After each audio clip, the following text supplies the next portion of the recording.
Well, would you look who's here? Looks like it's going to be a day to remember. Guys, look who the sea washed up! Ahoy there, traveler! So Captain really did invite you to join the homecoming celebration. Hey, I heard that you took care of another crisis while you were in Inazuma. Are the rumors true? That's what I heard too. Thanks to you, Inazuma's Vision Hunt decree was finally put to an end. Well done, traveler. Captain's got quite the eye for people. She said she was sure that your trip to Inazuma would stir up some waves. And sure enough. Look at you, being so modest. We all know what you did to protect Liyue Harbor. I've heard that they tell stories about you in Mondstadt, too. The honorary knight. Pretty impressive. I'd say someone of your caliber would be right at home in the cracks. Right, sailors? That's right. Wow, I'm getting excited just thinking of being the Traveler's crewmate. Hey, what do you say we arm wrestle? I was worried you'd be too busy to show up. Oh, Captain on deck!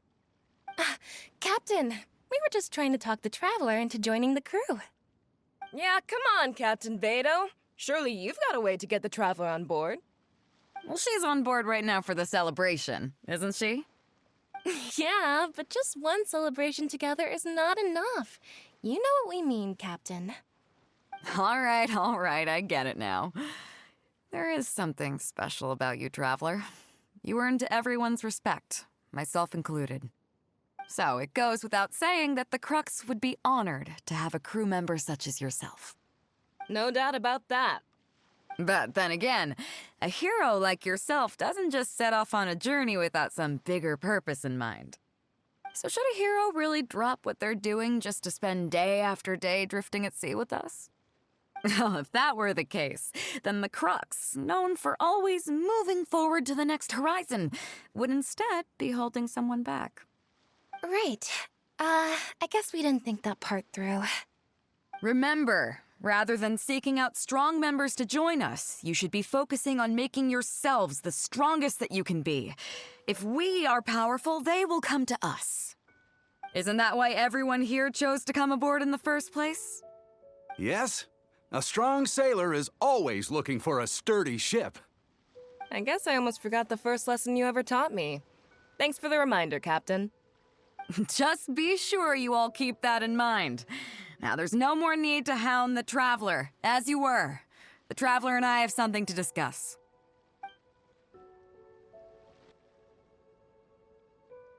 I'm glad you came. Welcome back aboard. Do I? Oh, to be honest, I don't care for that kind of reputation. I don't want people to see me like some big-shot official from Yujing Terrace. But I'll take it as a compliment. I'm glad you see me as well-respected.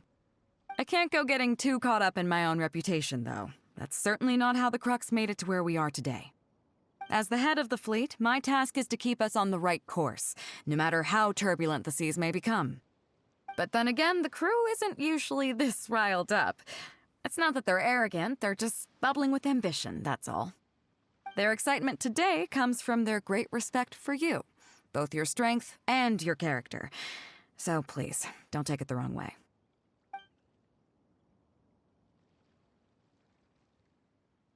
All good then. Great. Actually, speaking of Inazuma, I think your good luck must have rubbed off on me on the way over. I made an interesting find on the beach shortly after we parted ways. Let's talk about it over there, where it's a little quieter.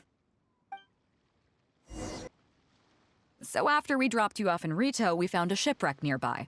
Probably belonged to Inazuman pirates.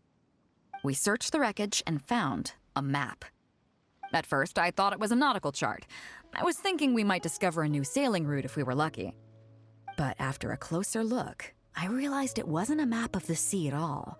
It was a Liyue treasure map, and no ordinary one at that. Nothing like that. I just mean that the map was a mess.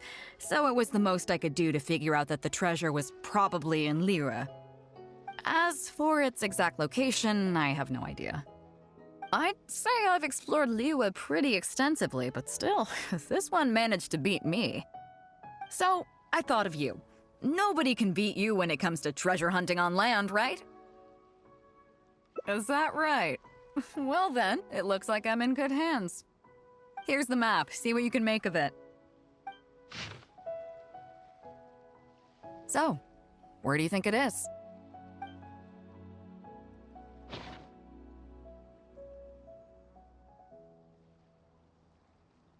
Guili Plains. Huh, I never would have gotten that. How can you tell? Oh, okay then. So you do live up to the hype. I can't believe you noticed that. You sure have an eye for detail. Let's head over there and take a look. I'll need you to help me zero in on the specific location once we're there. It should be around here, right? Who are they?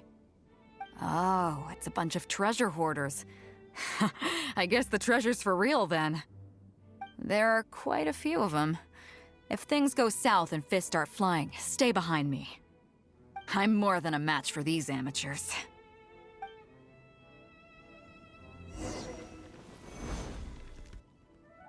Keep digging, boys! Once we have our hands on the treasure, everyone gets a share! You can all hold it right there! Huh? Who's that barking orders? Do you know who you're up against here? Keep going if you got a death wish. What the? It's... Captain Beidou. Run, boys, run! Nobody move! Captain Beidou, Lord of the Ocean, this is all my fault. I didn't know who I was up against. I don't have a death wish, I swear. I got a big mouth is all. It's always saying things it shouldn't. I swear I'll wash it out with soap the moment I get back. Please, have mercy. Will you spare us? Well, spare them, at least. These guys are just trying to put food in their mouths. They'd never hurt a soul. If you need to take anyone, take me. Please, let them go. It was me that disrespected you. They never did and never would. Is that right? Fine. Seems like you've got a heart in there somewhere, seeing how you treat your crew. I'll let you off the hook this time. Get out of here! Thank you, Captain Beidou. Thank you. Wait. Yes? What else might the merciful and mighty Beidou require? This treasure's still up for grabs. The Crux fleet honors the rule of first come, first served. You found it first, so name your price. I can't have any rumors going around about Captain Beidou stealing other people's treasure, can I? Captain Beidou, we wouldn't dare take more from you. Take the treasure as an apology for my foolish words. Please, take it. Please. Oh? Well, if you insist. I accept your kind offer, and I'll make you one in return. You don't seem like terrible folks, so let me help you get onto the right track. If you want to mend your ways and put all this behind you, the Crux can probably arrange some odd jobs in the port for you. It'd be humble work, but at least it'd get you on your feet and making an honest living. A much better deal than what you've got going now, if you ask me. Wow, thank you, Captain Beidou. On behalf of me and all my boys. Right. Let's see what we've got in here. This isn't what we're looking for. Let's look around. Maybe those rocks look kind of weird. Nothing. Let's keep looking.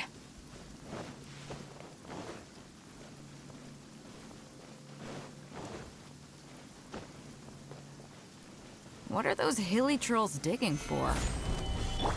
Wait, actually, I've heard they sometimes dig for buried treasure. Let's go take a closer look. Shutter! Yeah. Illusion shattered! Don't get too close. I got you covered. Crush! More speed. Beg for mercy.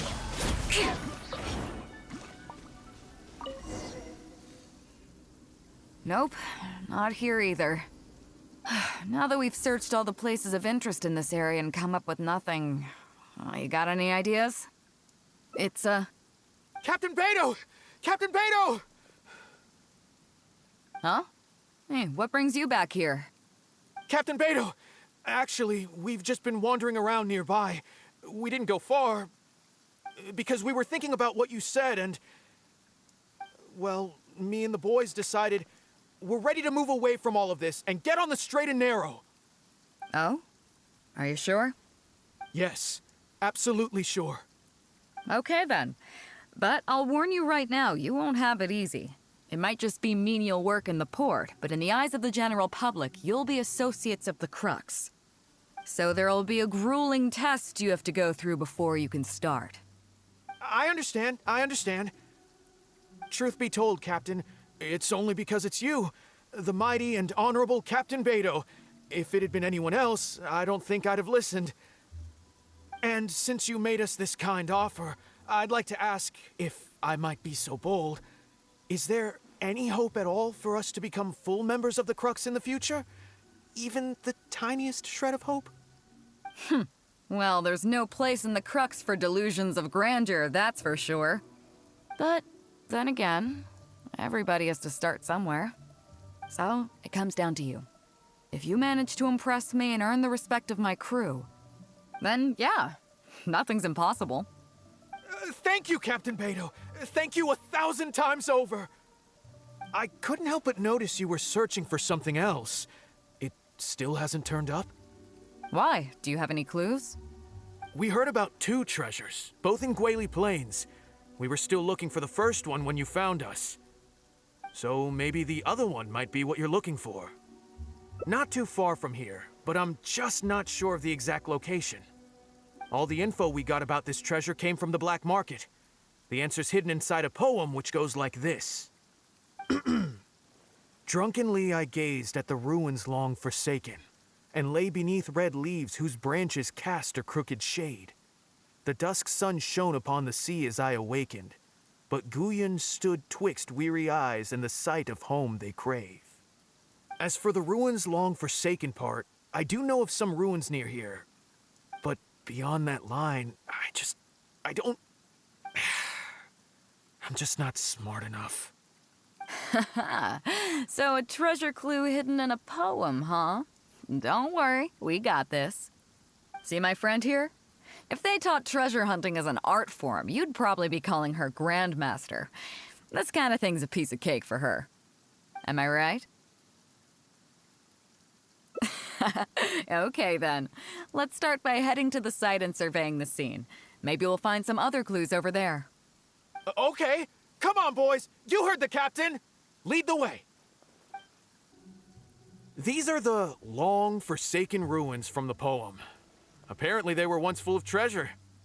But judging by the state of them now, it's probably long gone. It seems that we need to dig deeper into this poem. Drunkenly I gazed at the ruins long forsaken, and lay beneath red leaves whose branches cast a crooked shade. The dusk sun shone upon the sea as I awakened, but Guyon stood twixt weary eyes and the sight of home they crave. Do you have any ideas? Somewhere you can see the ruins from. So somewhere not too far from here? Yeah, and maybe the shadow cast by the tree is supposed to hint at something. Oh, I got it! This guy fell asleep and woke up just before sunset! Dusk and the shadow of a red-leaved tree. I think we can work with that. Let's take a look around. I think we're getting close.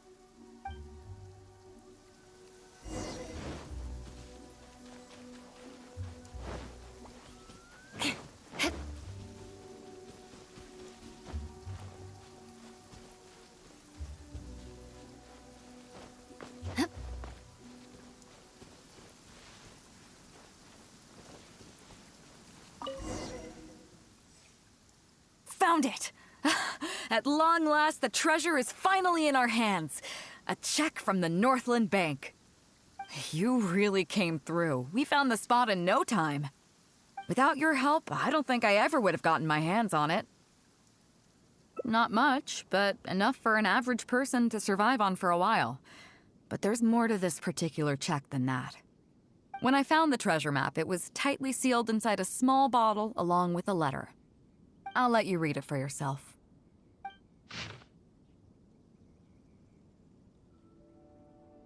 Finished?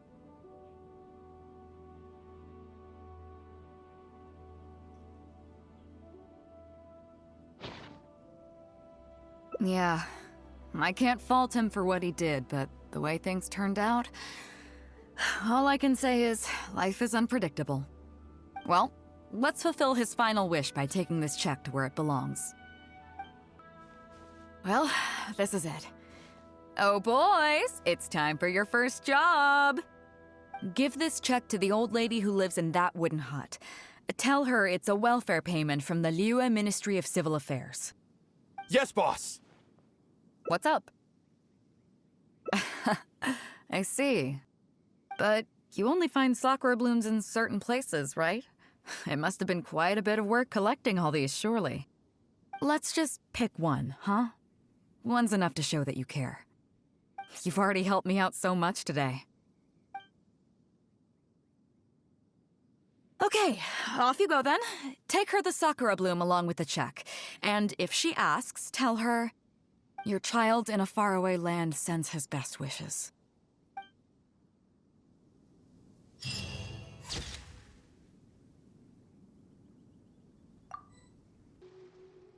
Jingza Village. I don't see the resemblance at all. How'd you come to that conclusion? Oh, okay then. I'm definitely a rookie at this. But your word's good enough for me. Time for a trip to Jingza. You're coming with me, of course. I'll need you to help me zero in on the specific location once we're there. Weapons on this side are quite well maintained.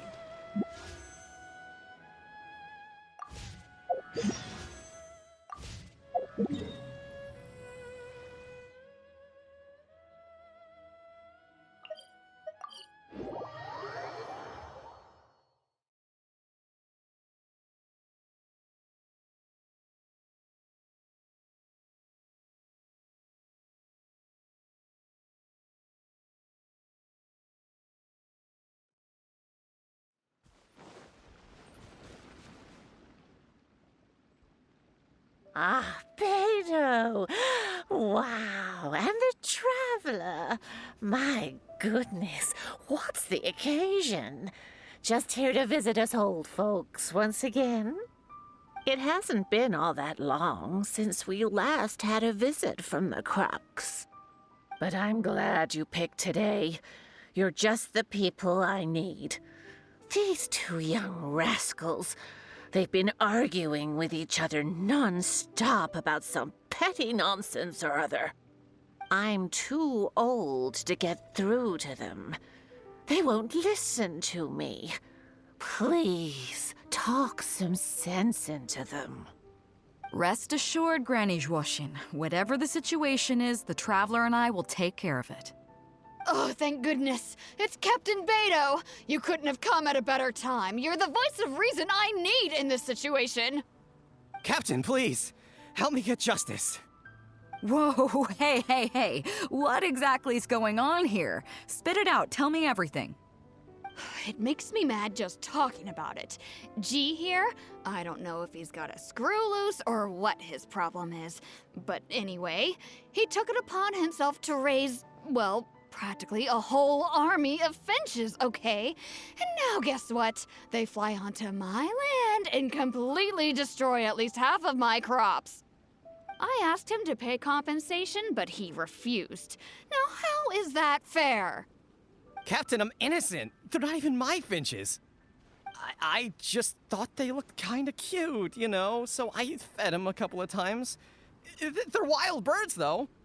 A couple times? Are you kidding me? That's rich. Really rich. There were 2 of them when you first started. 2 finches. Now you have a whole roof full of finch nests. I swear, every time I come by your place, I think I'm at a bird market. I'm telling you, you are not gonna get away with this anymore. So, yeah, I mean, they laid a few eggs, made a few nests, but finches gonna finch, you know. These are wild birds. I mean, they'll do whatever they please. So that's how it is. I think I got the picture. What's your take? Yeah, you have a point. Gee, let's say I'm interested in buying these finches off you. What would you say to that? Are you serious, Captain? Oh, that would be great. Honestly, with all this trouble they've been causing me lately, they've become a bit of a burden. So if you're happy to take them off my hands, that would be perfect. All right, deal. My only condition is, you have to use some of the money to compensate Wenjing for her losses. Oh, come on. But I never raised them, did I? Well, you tell me. You took my deal, that means you admitted to being the owner, doesn't it? Otherwise, what gives you the right to sell them to me? Captain Beidou's right. If you didn't raise them, what makes you think you can go taking her money for them, huh? Well... Don't worry. My offer includes plenty left over for you after deducting the compensation. This way, you get something back for looking after them. Okay, then. Okay. I'll pay the compensation. I hope you two are very grateful indeed to Beidou. I dare say no one else will be quite so accommodating toward the people of our village. Granny Zhuoshin, as you know, many of the boys from your fine village do sterling work for the Crux. The fleet wouldn't be what it is today without them, so please think nothing of it. Gee, Wenjing, I guess you're free to go. Captain Beidou, you're here. Pops Shing, it's been a long time. Have you been? Don't get me started. I've been having some real trouble with that neighbor of mine, Zhen. We keep having the same argument, and it just goes nowhere. I heard you were in the village, so I rushed over to seek your help. What's the issue? Oh, come with me. You'll see. Let's go find Zhen and clear this whole thing up, face to face. Captain Beidou, you're here. I heard that you and Pops Shing had a little misunderstanding. So, what's up? Tell me about it. Zhen planted a tree on his property a few years back. I had no issue with it at the time. It's just a tree. But a few years on, it's grown taller than the roof of my house.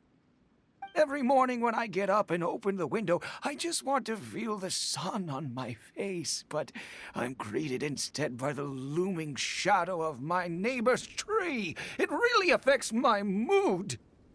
I asked Jen to cut it down so I could get some sunlight back on my property. But he said no. It's like he's done this on purpose just to drive me crazy. Captain Beidou, you gotta believe me. I didn't intend to block the sunlight, but there's nothing I can do about it now. It's not just any old tree, you see. That tree was planted there by my late father. Not long after he planted it, he passed away. And just before he passed, he left me with some parting words. He said our family's fortune was inauspicious and we needed something to suppress the bad luck. That's what he planted the tree for. How can I just chop it down? I'll be honest, I spent a few years studying in Liyue Harbor, so I don't actually share his superstitious beliefs.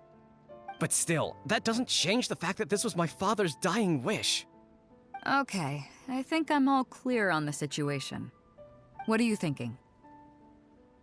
I was thinking along the same lines as you. Look, Pops, I'm not trying to make excuses for Zhen, but just try putting yourself in his shoes for a moment.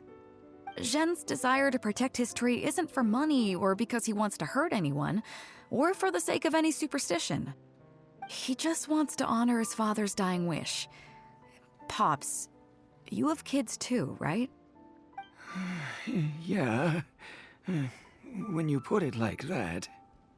Pops, if you can agree to it, I'll have a word with Granny Zhuoshin and see about getting you some money from the relief fund as compensation for having your sunlight blocked. As for the tree... That sounds good to me. Whatever you think, Captain Beidou. The tree can stay. Some compensation would make me feel much better about the whole thing. Thank you, Captain Beidou. And thank you for understanding Pops Shing. I'll make sure to trim it back when I get home to let some more light through. It'll be such a relief not to have to worry about this anymore. On a separate note, I remember the Crux last visited the village not very long ago. Is there some special reason why you're back in person so soon?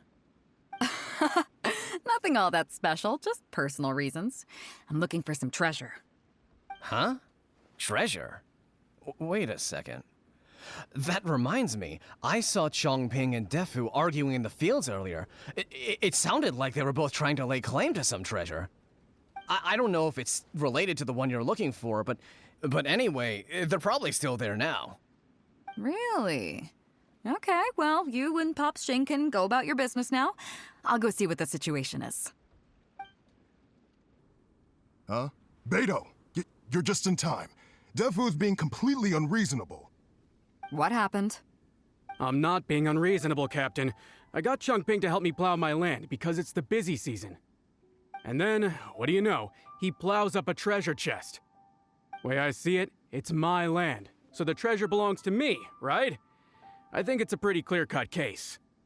You say that, Defu, but what you're forgetting is that I came to help you plow your fields out of the goodness of my heart, and you haven't paid me a single mora. It was also my plowing that turned up this chest. However you cut it, surely I'm entitled to at least some of the treasure.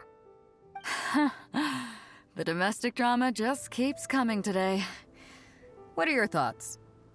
Okay, I think I'm up to speed here. If you two really want to take this further, I can get a legal expert from Liyue Harbor to adjudicate. As for the costs, I'll cover them. What do you think?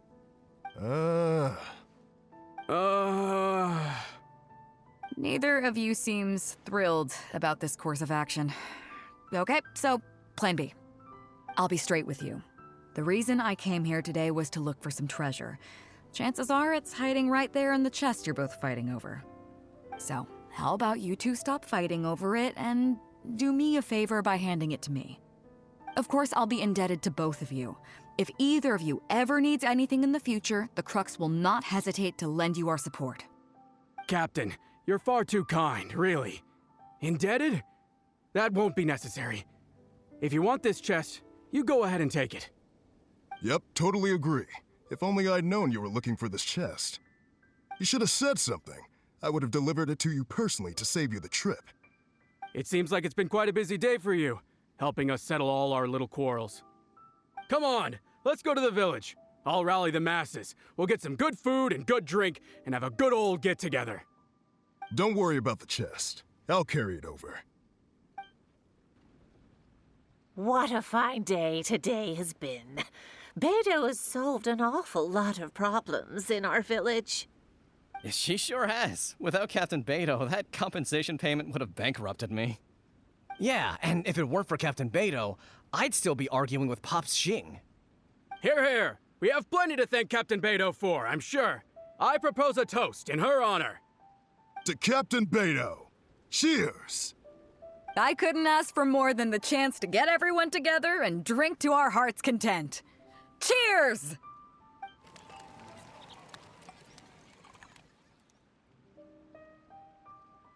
Phew, that really hit the spot. Want to get some air? The view in this place is pretty good. We can take a look through the contents of that chest while we're at it. Chongping placed it by the water wheel. Are you kidding? Beidou can handle her liquor. Come on, let's go. So, I've been thinking. Everyone seems to trust me enough to let me have the final word on their disputes. But don't you think some of my solutions can be a little stupid? You can laugh, I don't mind. Take Chongping and Defu's wrangling over that chest, for instance. I had no clue who it should belong to, so I just came up with this stupid idea of taking it for myself. At least that way, neither of them would feel like it was unfair. But, I mean, I'm no Ningguang. I can't make a perfect deal every time. And I'm no Yanfei either.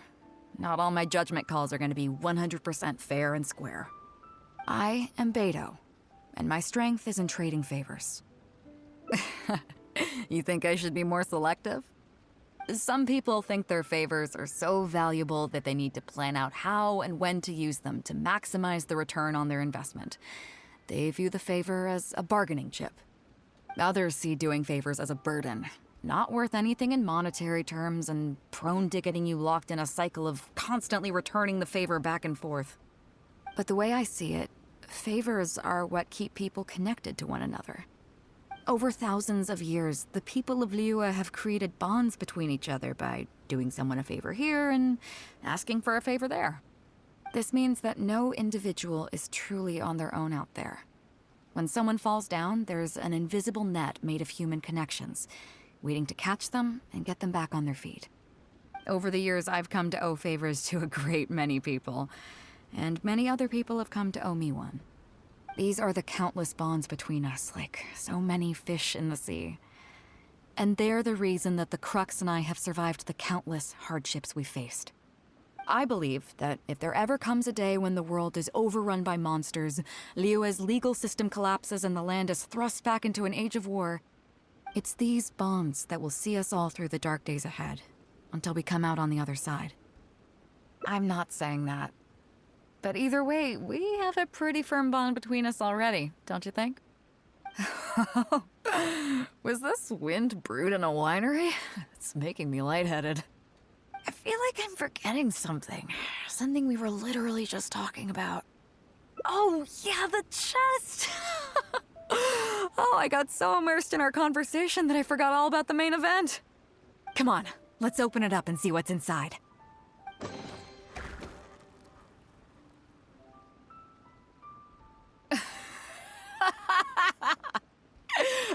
Oh, that's it?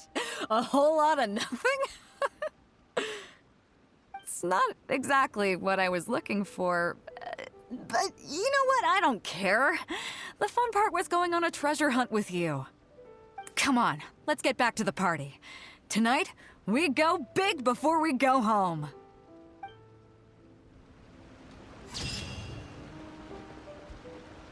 Excitement today comes... Oh, is that so? Well, it just so happens that we're doing some recruitment and training for new crew members while we're back. It'll be a first-rate chance to learn the life of a sailor. Since you're interested, why don't you come along and experience a sailor's life firsthand? I'm curious to see if you'll take the sea by storm in the same way you have on land. Nice. Come with me. Let's see how big of a splash you can manage. Chief Mate Juza's breaking in the newcomers, but I think we can spare you the tedium of that. After this, the new crew members will be arranged into 2 teams for more specialized training, according to their own aptitudes and the needs of the fleet. One team will learn comprehensive survival skills, including maritime emergency rescue, marine meteorology, psychological counseling, and so on. They will serve as the support team for the fleet, ensuring safe navigation. That's why we call them the Shield of the Crux. That's right. You catch on quick.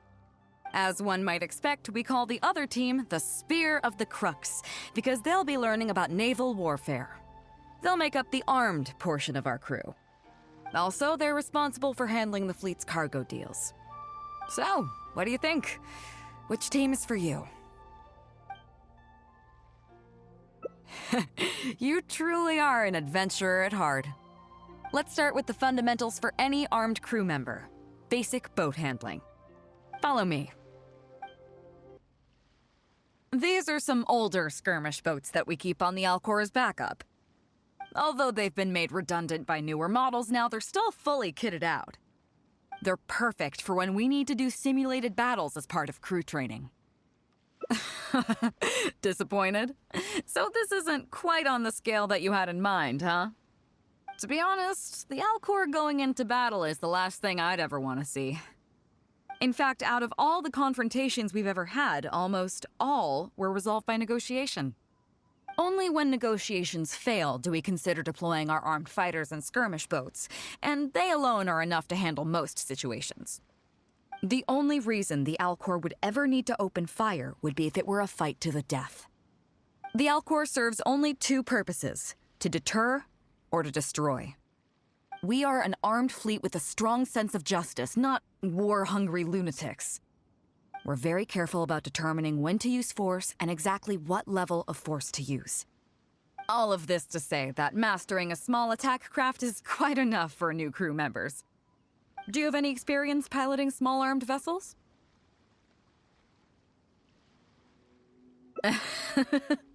You're the first person I've ever met who's so dismissive of the power of the sea. But I guess to put it another way, you're already a seasoned veteran, huh? In that case, I'll skip the basics on how to operate your craft. The goal of this exercise is simple. Steer your skirmish boat along the prescribed route and return here within the time limit. You can start when you're ready. I'll be waiting here so I can observe your skills.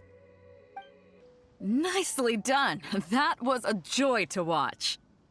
Perfect timing on the turns, you kept your craft stable on the straightaway. It was like watching a well-rehearsed show. All right. It's high time I introduced you to some of the more serious business that the Crux takes on. Come with me. We're going to Liyue Harbor.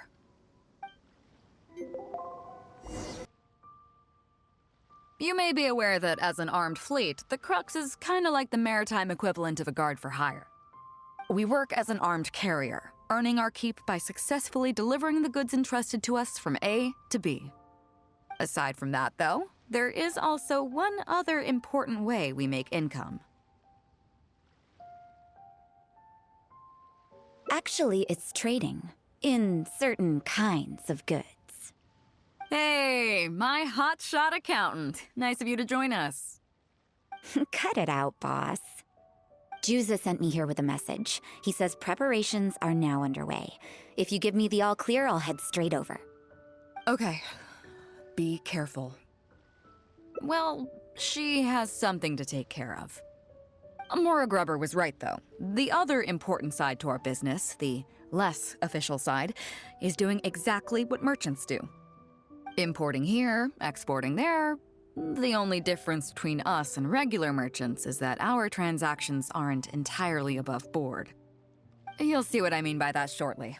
I'm taking you to see one such transaction for yourself. Come on, let's go meet our trading partner for the day. Fresh seafood! Fresh seafood! Catch it while you can! What do you have? Hello there! Here at Nay's Professional Fishmongers, we've got everything you could ask for. So what do you need? I want a bass head with all the teeth removed. If there's a single tooth in there, I don't want it. Huh? You know bass have pharyngeal teeth, right? In the throat? How do you expect me to get all those out? Then I'll have a bass trunk with 2 swim bladders. Again, if it's short by 1 swim bladder, it's not the bass I want. You're not making this easy for me. 1 bass means 1 swim bladder. Afraid that's not up to me. Okay, then I'll take a bass tail with scales that are yellow on the outside, black on the inside. Also, it's gotta have a total of 81 scales, that's 7 times 7, no more, no less. What kind of fish scales are yellow outside and black inside? You sure this is a fish you're talking about? In any case, you can try all you want, but 7 times 7 is never gonna get you 81. Pardon my asking, but you're not a fish expert, are you? I'm sorry, ma'am, but I'm afraid I don't have any of the things you're looking for. Look, I'm a professional. So are most of the people I serve. I can accommodate anything they ask for. Seems you two are amateurs. So I'm sorry, but you'll have to go someplace else. Anywhere you'd recommend? Like I said, Nay's Professional Fishmongers is for professionals. For amateurs, the place to go to would be Wise Amateur Fishmongers. I bet you're wondering why that guy was saying he didn't have what we wanted.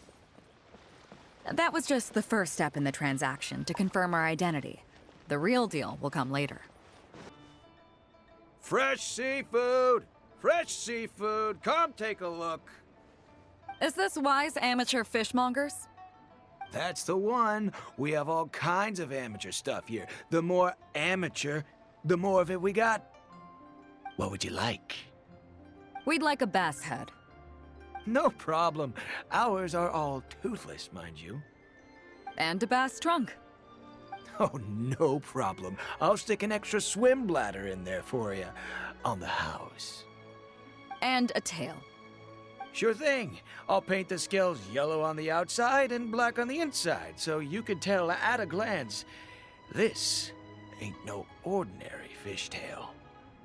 If it's 7 times 7 you want, I can do you 81, 138, or even 648.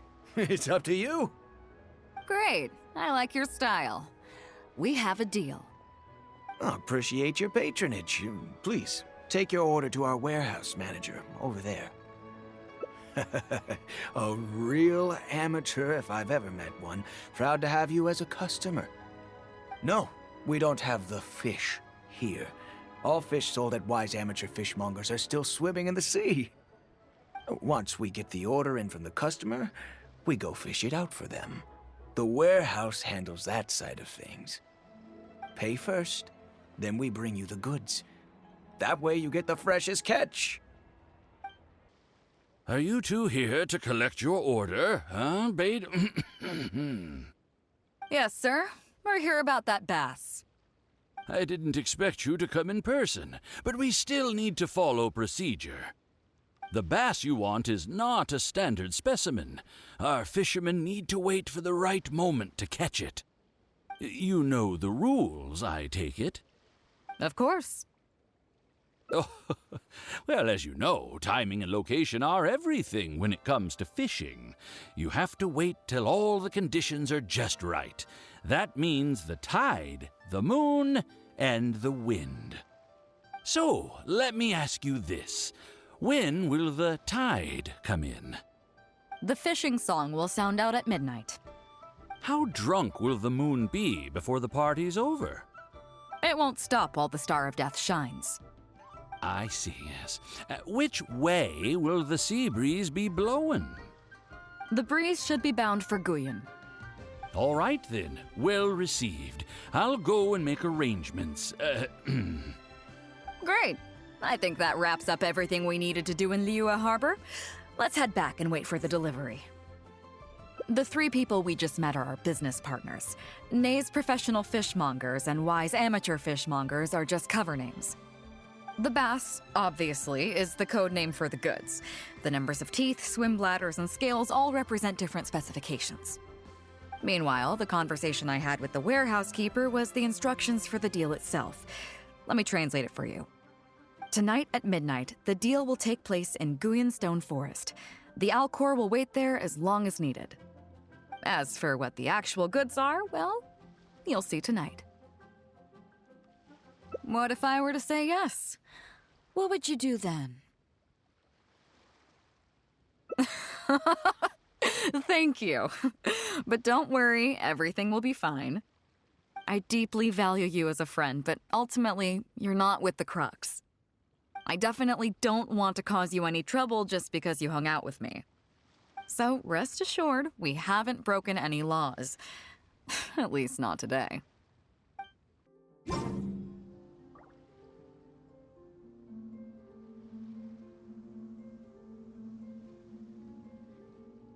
Captain Beidou, you gave me quite the surprise when you showed up in person earlier today. Well, my friend is visiting, so I wanted to show her how the Crux handles some of its important business. I see. You two must be close. You got that right. Now, down to business. Have you brought the goods? Yep, all here. Please, feel free to take stock. Stop! Nobody move! We have received certain information pertaining to a potential illegal business transaction at this location. Apologies, Captain Beidou, but I'm going to need to inspect those goods. Oh? An illegal business transaction, you say? Well, all the goods are here. If you have any suspicions, please inspect them at your leisure. Captain, everything's been checked. It's just a bunch of potatoes, flour, and so on. And all the paperwork checks out, too. Huh? Everything's been checked thrice over. There's not a single contraband item here. The paperwork was approved by the Ministry of Civil Affairs, and the tax declarations are all in order. Looks like you've managed to clear everything up. I suppose we can put this down as a simple misunderstanding. Yes, apologies. This was a mistake on our end. Come on, let's go. Bravo, Captain Beidou. This was rather ingenious. Seems like your friend still has a little catching up to do. I know you have a lot of questions. Come on, take a walk with me and I'll lay it all out for you. Well, I'll leave you both to it. Captain Beidou, I look forward to doing business with you again. Take care. You probably thought that there was some sort of nefarious business going on behind all the secrecy today. The truth is, that was exactly what I wanted the Ministry of Civil Affairs to believe. What you might not know is that I, as the leader of the Crux Fleet, and you, the great hero of Liyue Harbor, have both been on the Ministry of Civil Affairs watch list for a long time. In other words, whenever you or I crop up in Liyue Harbor, it almost always draws their attention. Not that there's any animosity behind it, mind you. In their words, It's a security precaution to prevent people like us from causing unnecessary trouble. oh, I have no qualms about that. They're just doing their job, keeping the land safe. But how does that saying go again? Ah, yes.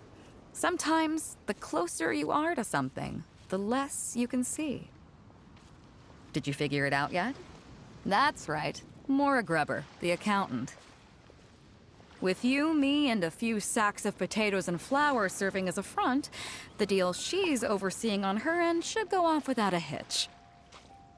After all, the Ministry of Civil Affairs sent the Millilith to us. Looking at the time, it should be any second now. Look, that's the signal.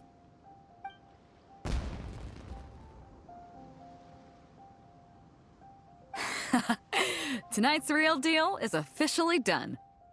Do you have any more questions? You're right. Never underestimate her. But as long as we don't take things too far, she won't look into it too closely. She knows that neither you nor I would do anything to harm Liyue. In any case, there's another higher-level watch list at the Ministry of Civil Affairs above the one we're on. It's top secret. Even I don't know whose names are on it. But I do know that the individuals and organizations on that list are the ones the Qixing are really wary of. I've gotten off topic. On some level, Ningguang and I are actually business partners too. Reason being, I'm the only one who can get her some of the more obscure treasures she wants. It's complicated. All you need to know is that what might be easily attainable for some people can often be a lifesaver for others who can't get their hands on it. That's where we come in. It's as simple as that. You still have some important things to take care of, don't you? As long as you don't know what I was referring to, you'll be safe. So, I'm sorry, but I can't tell you for now. Of course, if the day comes when you've traveled to every corner of the world, found your sibling, and neatly tied up all your loose ends along the way, you're welcome to come back here and I'll tell you all about it. You'll always be welcome in the Crux Fleet. I hope I get to see you on board again someday.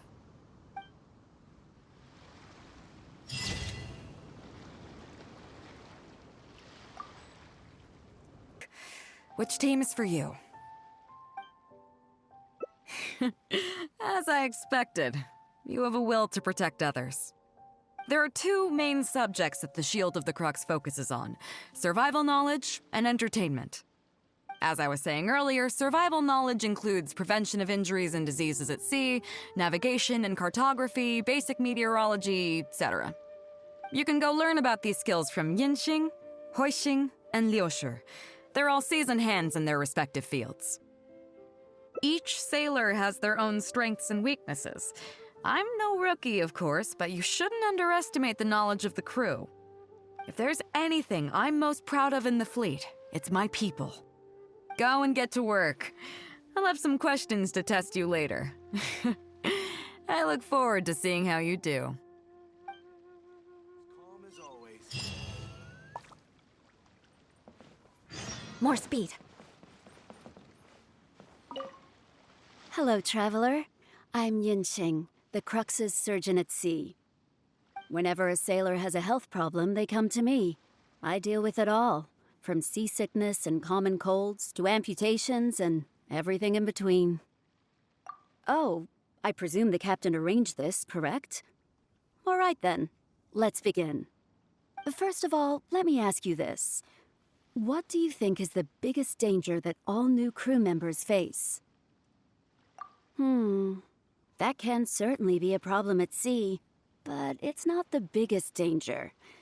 The most dangerous thing for a newcomer is to underestimate the dangers of life at sea.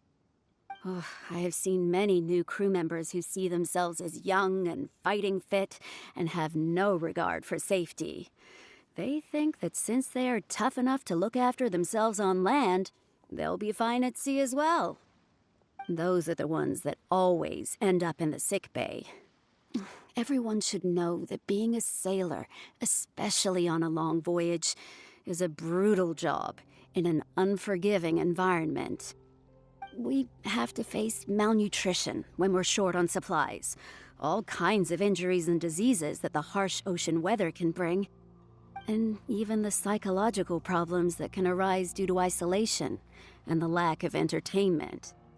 To make things worse, the lack of medication and treatment options at sea can result in even minor health problems becoming serious, or even fatal.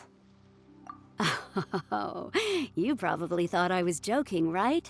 Well, that's not surprising. Most newcomers think the same way. But hopefully you now realize that with a little extra precaution, a lot of these things can be avoided. Well, I think that's enough for you to think over for now. Is there anything else you would like to know? Are you concerned about them? No wonder Captain Beidou thinks you're different. There must be more to you than just your strength. If you can convince Mora Grubber to show you the books, you'll see there is a regular fixed cost titled Convalescence Payments and Incapacity Support for Injured Crew Members. Regardless of the fleet's income, those who have fought alongside us will certainly receive their compensation every year. Some of those that have returned to land have started small businesses, while others have chosen to go out traveling the world. The money is intended to allow them to live their lives as freely as possible. I'm sure being based on land helps a lot with that too. Still, we can't pretend like it solves everything. They call them life-changing injuries for a reason, you know. But if nothing else, it's good to know that while Captain Beidou is in charge of the Crux, no one will get forgotten. Is there anything else you would like to know? Captain Beidou? Well, out of everyone I've met, she probably values people's lives and safety the most. Although I'm just a doctor, Beidou has given me the full authority to send any newcomers who I don't see as fit for service off the ship until they are ready to come back with the right attitude. Every time we're stocking up before a voyage, medicine takes top priority. I'm even allowed to choose the suppliers, regardless of the price. We have adequate budget for medical expenses. Do you know what Mora Grubber, our bookkeeper, calls this? A significant financial risk. But Beidou knows the importance of having a healthy crew. That's why she has authorized me regardless. She places her full trust in me and believes that I can solve these problems. Of course, I have proven her right. So, to answer your question, that's how she thinks. Is there anything else you would like to know? Well, my pleasure. Okay, let's leave it there then. Be sure to take good care of your health.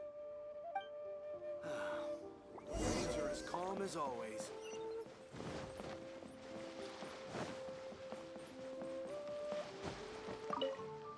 Sorry about earlier, Traveler. We were so caught up on getting you to join the fleet that we didn't notice we were going a little overboard. Good thing the captain stepped in. Oh! Well, in that case, you have come to the right person. I'm not just blowing smoke. You're looking at the most talented navigator in Liyue Harbor. I'll start by introducing some chart reading essentials for new sailors. Feel free to interrupt if you have any questions. Let's start with what to look for when you get a set of complicated charts. First, you should always look at any indicated shorelines, islands or reefs, water depths, hydrological conditions, and other hazards. With these features in mind, you can answer the basic question of, can I chart a safe course through this area? Visually, nautical charts are a little unique. Unlike land maps, most charts do not have a fixed scale, which means that it can be hard to precisely determine the exact distance between 2 points. The most advanced nautical charts come with a supplementary chart, which has different colored lines marked on it to indicate distances. It's worth mentioning that under my direction, the crux is using these advanced kinds of charts. Some cartographers mark out other points of interest on their charts, usually with their own special symbols. If they don't leave any accompanying notes, they can be very difficult to interpret. Not only those, we have tattered and torn charts that we've picked up from all over the place. To be honest, it can be quite a challenge, even for me. Some of these charts are really old and have symbols that I've never seen before. But if we don't decipher them, we will certainly miss many secrets of the sea. Fortunately, we have the captain with us. She managed to find some ancient books on semiotics that I can use to study the charts further. I don't think anyone other than our captain can manage to get these kinds of resources. Old charts and ancient books on semiotics are not the kinds of things that are sold in your average marketplace. Oops, I've gotten off topic. Well, that just about covers the basics of chart reading. Is there anything else you would like to know, Traveler? Drafting charts? That's certainly a more advanced topic. To be honest, I've only attained a smattering of knowledge in that area.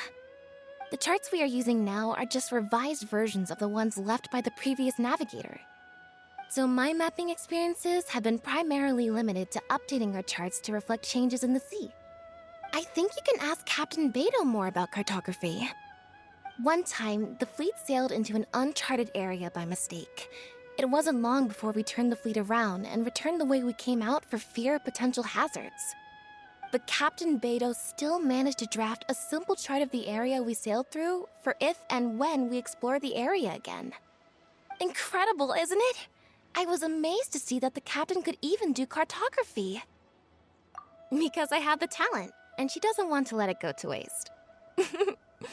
She treats the whole crew that way. I initially had the same question myself. After all, in many fleets, the captain also works as a navigator. I couldn't understand her reasoning at the time, so I asked her. She just laughed and told me to wise up, saying that even Rex Lapis never fights alone.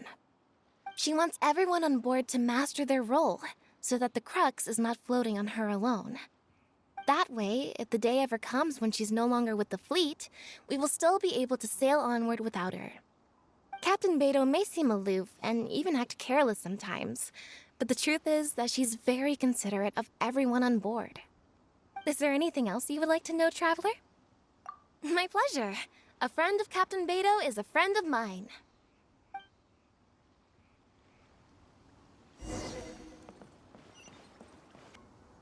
Hello, Traveler.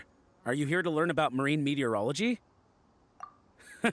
In my line of work, I've got to have a pair of sharp eyes. I saw the captain showing you around the training grounds, and then you went to see Yingxing and Huixing. So I figured that she probably wants you to get to know the life of a crew member. Okay, let's get started. First, I'll introduce you to the basics of meteorology. Marine meteorology basically means keeping tabs on the weather as well as other ocean phenomena, so things like sea fog, storm surges, water spouts, and so on. These are all potential threats to safe navigation. Luckily, whatever weather might be coming up, there's always some kind of sign that gives it away in advance. Take water spouts, for example. They're caused by high-speed rotating winds on the surface of the ocean. They can engulf large ships and do immense damage. But if you know that water spouts can only form in an environment with high temperature, high humidity, and large clouds, then you can be well prepared. You will be even more alert if you also know that the presence of winds blowing in opposite directions, with a significant difference in speed, is a direct precursor to the formation of waterspouts. And most importantly, if you spot a small white vortex emerging from the clouds, you should immediately notify the crew to steer clear of what's ahead. So there you go. Those are the warning signs of waterspouts. I am proud to say that over the years, I haven't let a single one sneak up on my watch. I've got to confess, I learned almost everything I know from the captain. All the stuff about meteorology that I just told you about, she's the real expert. Do you know the small fishing village next to Wangshu Inn? I heard that when Captain Beidou was a kid, she worked there fishing. Later, she made her way to the harbor where she struggled to make a living. Growing up in an environment like that, it's no wonder she knows everything about the sea. When I first came on board, I lived every day wallowing in doubt, wondering if my former career as a sailor was all just a waste. But as I gradually learned some new things and became more experienced, I finally realized what makes the Crux so great. After all, not every fleet has the uncrowned Lord of the Ocean as their leader. I feel lucky just to have joined. Find me anytime if you want to know more.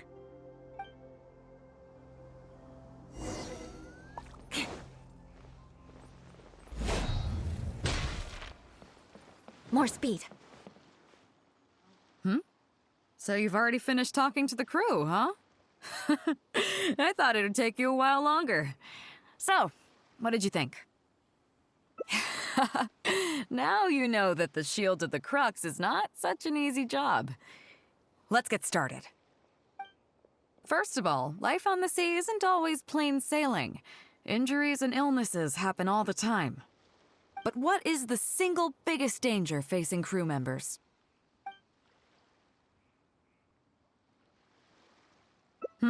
Is that your final answer? All right, on to the second question. As you've just learned, the fleet plots its route using nautical charts. The charts used by the Crux have additional charts attached. The supplementary chart has lots of lines in various colors for added reference. What is the purpose of these lines?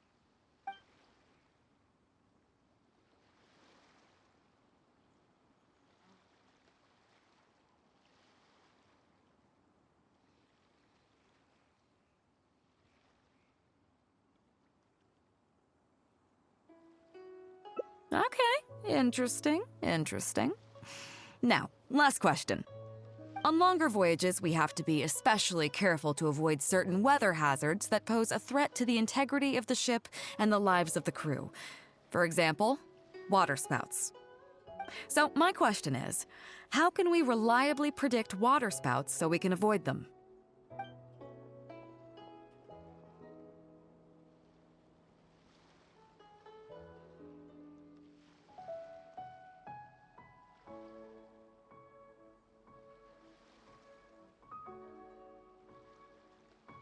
Okay, those are all my questions. Do you want to know how you did? I gotta say, each time I think I've wrapped my head around how great you are, you surprise me with something new. You got them all correct. They weren't the most difficult questions, but they weren't ones you could bluff your way through either. You've clearly been paying attention to my crew. Okay then, now it's time to apply that endless talent of yours to learning some new recreational activities. Don't worry, all our recreational activities are respectable and, above board. You need to realize that being out at sea might be fun for the first few days while everything's new, but before too long, looking at the same old sea every day and being so isolated from everything can really cause people to struggle mentally. That is why regular recreational activities are an absolute necessity. We offer a lot of fun courses for our newcomer training, including fishing, photography, chess. Oh, and thanks to Kazuha, these days we also offer poetry and music appreciation, as well as communal wind listening. Each newcomer has to participate in at least one, so that they've got some way of keeping themselves occupied at sea further down the line. Of course, if you'd prefer wrestling sea monsters with your bare hands, that can be arranged. Well, for today at least, let's stick to the training schedule drawn up by Juza. If I remember correctly, it should be photography today. Come on, I'll show you.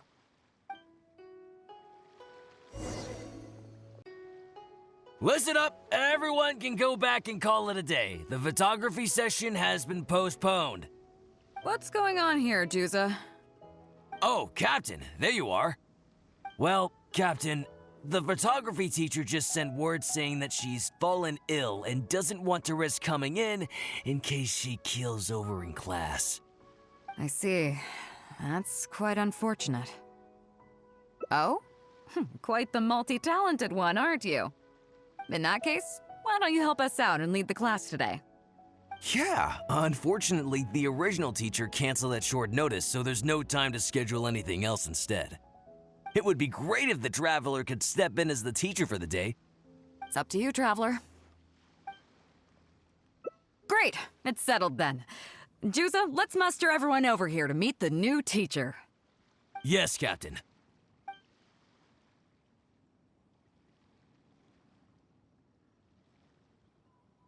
Okay, that's 1, 2, 3.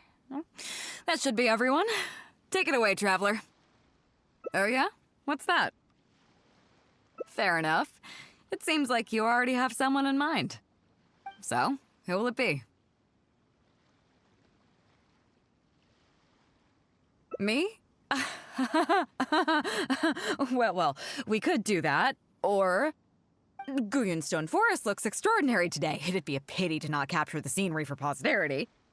So how about we snap Guyonstone Forest for today's class? Then there'd be no need for a model. Come on, Captain. We talked about this.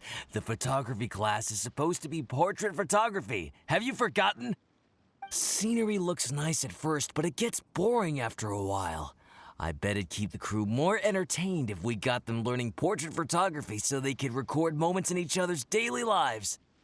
Those were your exact words, Captain. Were they now? Strange. I don't seem to remember anything about that. Well, then in that case, how about Huixing? I bet she's perfect for the camera. Or Fuzhong. Or Mora Grubber. Even little Yue. Seriously, Captain? Little Yue? You're just trying to wriggle your way out of this. This isn't like you. You are the captain, after all. Of all of us, you're the best suited to being a model. I agree. You were the one who invited the Traveler to be the teacher, so you should cooperate, Captain. Besides, Captain, you've never had your photo taken. It's high time you got one. You know, a heroic and striking kind of picture. We can even use it to promote the fleet during recruitment. Real funny, guys. Well, if you say so. I'm not one to spoil the fun. So, what do I do now, Traveler?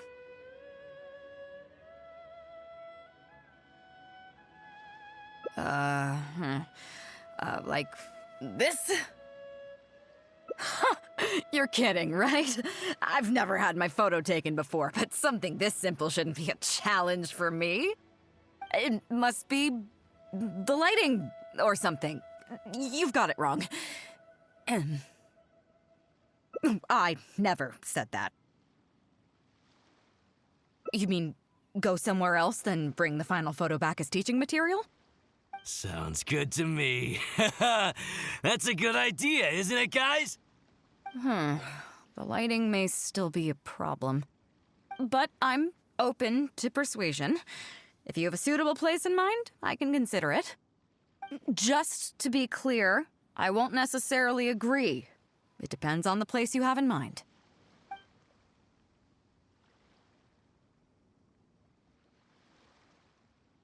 The fishing village near Wangshu Inn?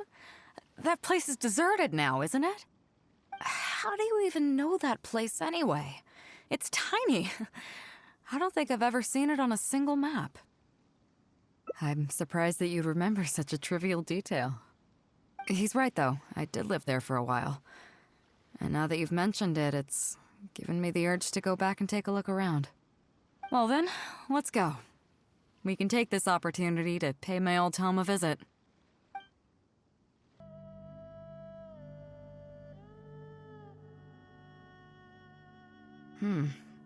It's certainly seen better days. It was never that impressive, but at least back in the day, it was a lively village and home to several families. I wonder how long these last few old houses will remain standing. Nothing as dramatic as you might think. A few small incidents occurred, and then people began to leave. Come on, let's take a walk around. People used to call this place Downriver because the villagers apparently moved here from a place called Upriver.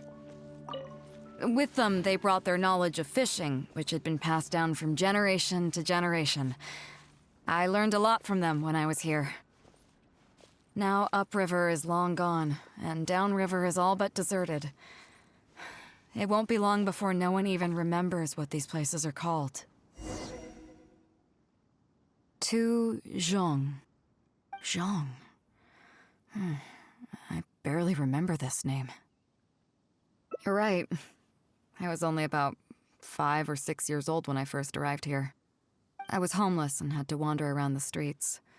I remember finally managing to find half a rice bun, but then a stray dog jumped out and snatched it away from me.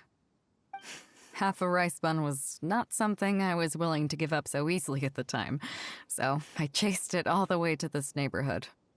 Then a few fishermen saw us running and stopped me. They were kind enough to give me some food. Seeing me stop, the dog also stopped running. But straight away it keeled over and never got up again. Maybe it was too tired, or maybe it had starved to death. I went over and saw that the dog still had the half rice bun in its mouth. It didn't let go even at the very end. Poor thing. Had I known the dog was so weak, I would have let it take that half rice bun. I could tell they were wary of me at first. I was the dirty little kid who had just chased a dog to death over some scraps of food. But I got lucky. The village chief took pity on me and brought me to their home.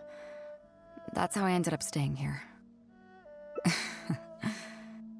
Do you know what the name Beidou means? Come on, I'll explain along the way. About a year or two after I arrived, the village chief fell ill during the winter and passed away.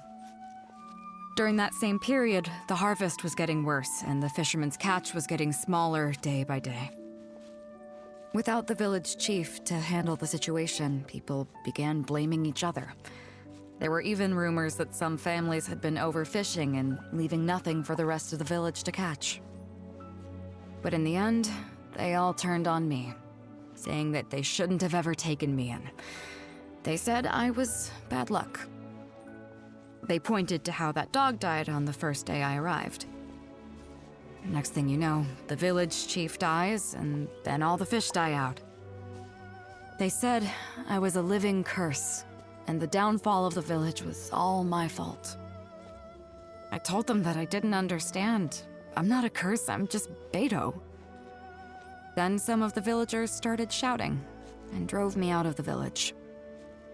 They shouted, "Nando controls life. Beidou controls death. Beidou controls death." Before then, all I knew about my name was that it had something to do with the stars. It wasn't until then that I realized that Beidou was a constellation. And the Alcor, one of its stars, was an omen of death. Here we are. This is the old house of the village chief. I bet he never expected that the little girl he took in would grow up to be seen as a curse that brought about the village's total destruction. What do you mean? Is that all? And let me guess, you got to Inazuma and the Electro Archon's Gnosis was taken as well? Well, you seem to wreak havoc on a grander scale than I ever could. Oh, I get it. You're trying to convince me that I'm not cursed. I appreciate it, and I'll take it. Let's not forget that the people whose names stick around are the ones who emerge from the stormy seas unscathed, and the ones who get swept away in the wind are the fledgling birds who couldn't hack it. I, for one, have never encountered a storm I couldn't weather. But your journey's far from over, isn't it? Just remember, there's no telling what else you might encounter in this vast world. So if you ever find some idiot trying to brand you as a scapegoat just because you're the one who lived to tell the tale, tell them Captain Beidou demands to have the honor along with you. Remember, you'll always have the Captain of the Crux to back you up wherever you go. Two cursed scapegoats banding together for survival. Sounds like a recipe for disaster, but at the same time, I kinda dig it. I'm lucky to have a friend like you. Okay, it's time to get back to our photography. Right, teacher? Come on, let's not waste any time. Get it done while you can before I change my mind. So, do I need to strike a pose?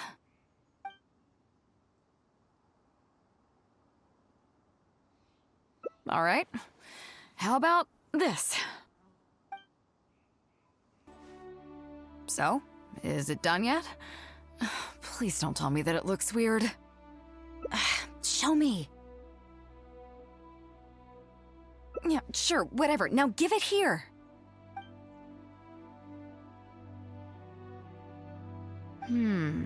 Yes. I see. All right. On behalf of the Crux, thank you very much for your photography class today. You've been an excellent teacher, and I couldn't be more satisfied. Now, as Captain of the Crux, I am exercising my official right to requisition this photograph for future promotion and recruitment purposes. So I'm afraid I'll be holding on to this. That's fine with you, though, right?